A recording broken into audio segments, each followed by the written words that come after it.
देश के उपराष्ट्रपति जगदीप धनखड़ ने अपने पद से अचानक इस्तीफा देकर सभी को चौंका दिया है। देश के दूसरे सबसे बड़े संवैधानिक पद का इस्तीफा कोई सामान्य घटना नहीं है और जब ये इस्तीफा बिना किसी संकेत के अचानक आ जाए तो सवाल उठना लाजमी भी है। अब उपराष्ट्रपति जगदीप धनखड़ के इस्तीफे के बाद सभी के मन में सवाल है कि देश का अगला उपराष्ट्रपति कौन होगा, देश में कब उपराष्ट्रपति चुनाव होंगे। ऐसे में चुनाव आयोग ने उपराष्ट्रपति चुनाव को लेकर नई अधिसूचना जारी की है। बातों को न घुमाते हुए आइए आपको पूरा मामला बताते हैं। दरअसल देश के उपराष्ट्रपति पद से जगदीप धनखड़ का अचानक इस्तीफा देना न सिर्फ चौंकाने वाला था, बल्कि इस इस्तीफे में छुपी रहस्यमयी सच्चाई ने भी अब कई सवाल खड़े कर दिए हैं। पूरे देश के मन में सवाल है कि देश को अगला उपराष्ट्रपति कब तक मिलेगा और चुनाव आयोग उपराष्ट्रपति पद के लिए कब तक चुनाव करवाएगा। आइए बताते हैं। देश को जल्द ही नया उपराष्ट्रपति मिलने वाला है। पूर्व उपराष्ट्रपति जगदीप धनखड़ के पद से इस्तीफा देने के बाद ये पद खाली हो गया था। अब चुनाव आयोग ने इस अहम पद के लिए चुनाव की घोषणा कर दी है।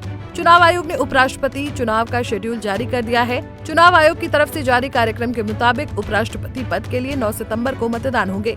21 अगस्त तक उम्मीदवारों के नामांकन स्वीकार किए जाएंगे और 9 सितंबर को चुनाव होगा। इसके बाद उसी दिन वोटों की गिनती होगी और नतीजे का ऐलान कर दिया जाएगा। उपराष्ट्रपति चुनाव में सिर्फ सांसदों को मतदान का अधिकार होता है। इसमें लोकसभा के 543 निर्वाचित सदस्य, राज्यसभा के 243 निर्वाचित सदस्य और राज्यसभा के 12 मनोनीत सदस्य शामिल होते हैं। जानकारी के मुताबिक निर्वाचन आयोग ने बताया कि उपराष्ट्रपति चुनाव के लिए निर्वाचक मंडल की सूची तैयार कर ली गई है। ये सूची राष्ट्रपति और उपराष्ट्रपति चुनाव नियमों के अनुरूप बनाई गई है। इसमें सभी सांसदों के वर्तमान पते शामिल हैं और इसे राज्यों और केंद्र शासित प्रदेशों के नाम के अनुसार क्रमबद्ध किया गया है। जानकारी के मुताबिक चुनाव आयोग ने राज्यसभा के महासचिव को मुख्य रिटर्निंग अधिकारी नियुक्त किया है। ये नियुक्ति विधि और न्याय मंत्रालय से विचार विमर्श और राज्यसभा के उपसभापति की सहमति के बाद की गई है। साथ ही चुनाव प्रक्रिया को सुचारू रूप से संपन्न कराने के लिए राज्यसभा सचिवालय की संयुक्त सचिव गरिमा जैन और निदेशक विजय कुमार को सहायक रिटर्निंग अधिकारी नियुक्त किया गया है। जगदीप धनखड़ के इस्तीफे को लेकर सियासी घमासान मचा हुआ है। अचानक से बगैर किसी को कोई सूचना दिए धनखड़ ने अपने इस्तीफे का ऐलान कर दिया।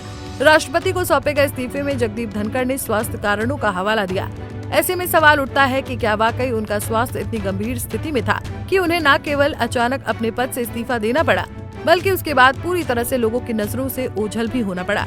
धनखड़ के इस्तीफे के बाद किसी को अब उनकी खैर खबर नहीं है। ऐसे में अब धनखड़ के इस्तीफे पर से पर्दा उठना अभी बाकी है। फिलहाल देश में अब अगले उपराष्ट्रपति के चयन पर सियासत देखने को मिल रही है। कयास लगाए जा रहे हैं कि अगला उपराष्ट्रपति बीजेपी से होगा। अगर देखा जाए तो नए उपराष्ट्रपति के चयन को लेकर इस बात पर ध्यान दिया जाएगा कि उम्मीदवार अच्छा खासा अनुभव रखता हो, साथ ही उस उम्मीदवार पर कोई कानूनी विवाद न चल रहा हो। ऐसा भी माना जा रहा है कि एनडीए के बलबूते पर केंद्र में सत्ता में बैठी बीजेपी की मोदी सरकार अपने किसी पसंदीदा उम्मीदवार को उपराष्ट्रपति पद की कमान सौंप सकती है। बहरहाल अगले उपराष्ट्रपति के चयन पर अलग अलग कयास लगाने का सिलसिला जारी है। ऐसे में देखना होगा कि भारतीय जनता पार्टी नए उपराष्ट्रपति के चयन में अपना क्या सियासी दांव चलाती है और किस नए या पुराने चेहरे को उपराष्ट्रपति के रूप में सामने लेकर आती है।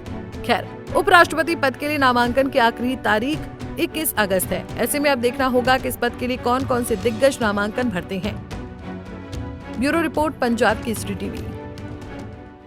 हमसे जुड़े रहने के लिए हमारे YouTube चैनल को सब्सक्राइब करें और नई वीडियो की नोटिफिकेशन के लिए बेल आइकॉन को दबाएं।